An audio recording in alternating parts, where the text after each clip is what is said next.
Good morning, bee people. It's the first day without blistering heat here in Cincinnati. My voice is a little hoarse because, of course, blistering heat tried to kill me. I haven't had a couple of videos because I wasn't able to talk. It's the 23rd of May, and it's about that time that we walk down through all this and check on our little starter hives, where we took a couple frames of brood and a little bit of bees and threw a queen at it. This one happened to be on the 23rd, so exactly 10 days. We've been checking, we're doing pretty good. So if you saw our little boxes, and then of course you can see we wrote on it, so that's nice. Sometimes I forget to do that stuff. We used a little mylar. I think I mentioned this before. This acts as our inner cover. It also acts as the UV from the sun hits the top of these hives. It just kicks that right back. It doesn't let that heat penetrate the hive, giving the bees more ample ability to maintain their brood heat. And the same from the inside. The heat from the bees hits this and bounces back down. I don't know how they're going to beat this morning. So there's a little queen cage. Kind of have to put them in these boxes that way because we don't have enough room here. Our other boxes, we have room where we can just lay them on the top, which I like much better than doing this, because if they'll start building and filling this room, you can kind of already see they're filling it in, the space. And if you don't come back fast enough, man, it'll be a mess. So we really like laying them just on top.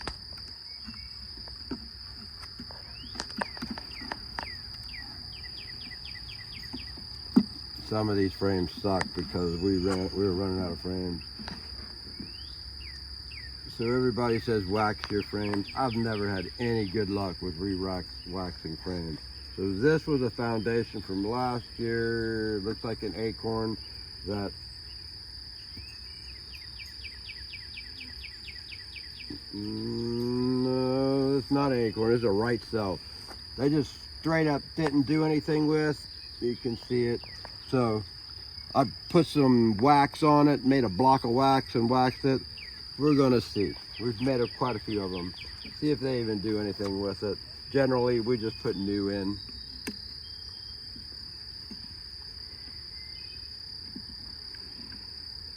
So this was a same thing on this side. I hope they pull it. So there she is. Boom.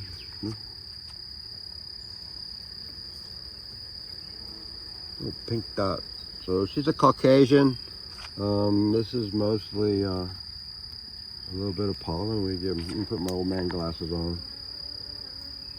She definitely looks mated. You can see how her thorax is much longer.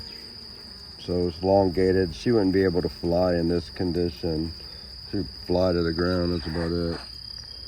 Maybe maintain air for just a second or so. All right, I don't see no eggs here, but she definitely looks mated.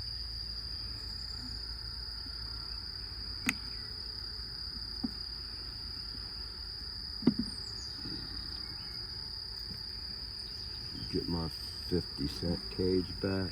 I don't think they're that much.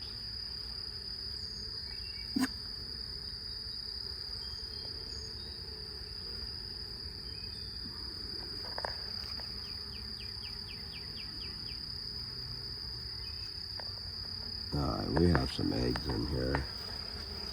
You gotta remember, it's just now 10 days, so it's not gonna be full. A little queen couplets prevent them from doing anything stupid that they don't need to do. Oh yeah, here we go. So we still have brood left. So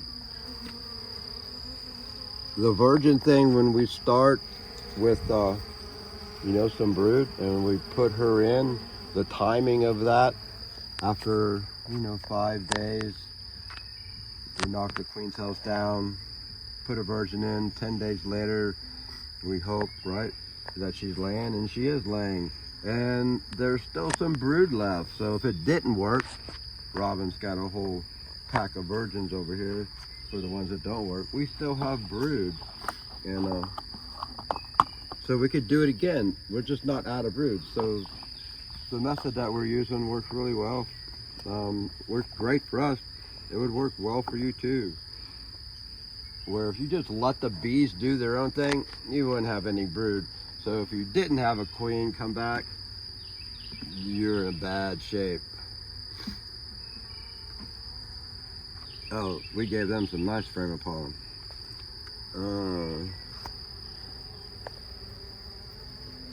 This is almost too much. She got a little place to lay over here. She just started laying, and we know that. This is a junky old frame we gave them. We just ran out of comb when we did this. We have comb back now, so we'll be coming back through here, doubling these girls up. We'll see how our nectar flow is gonna go. We may have to start bucket feeding them.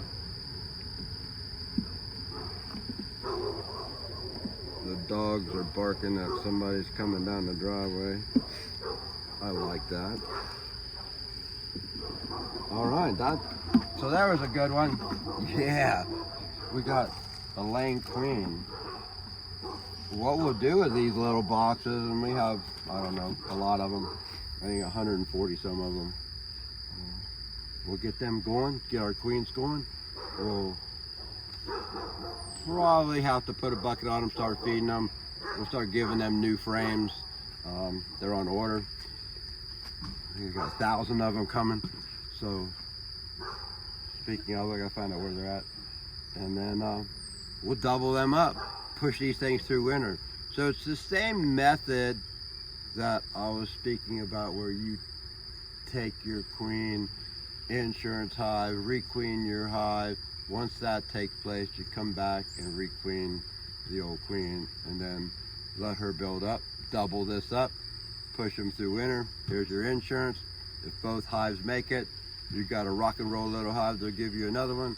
If your big hive don't make it, boom, here's your insurance to put back into your original hive. And maybe leave a little bit of brood here and put another virgin in and just restart this thing all over again. Hey, get in your hives. If you want any more information about this, let me know, and maybe I'll talk it through a little sharper than I just did. We're gonna ride on here that we have a laying queen and move on down the road. Thanks.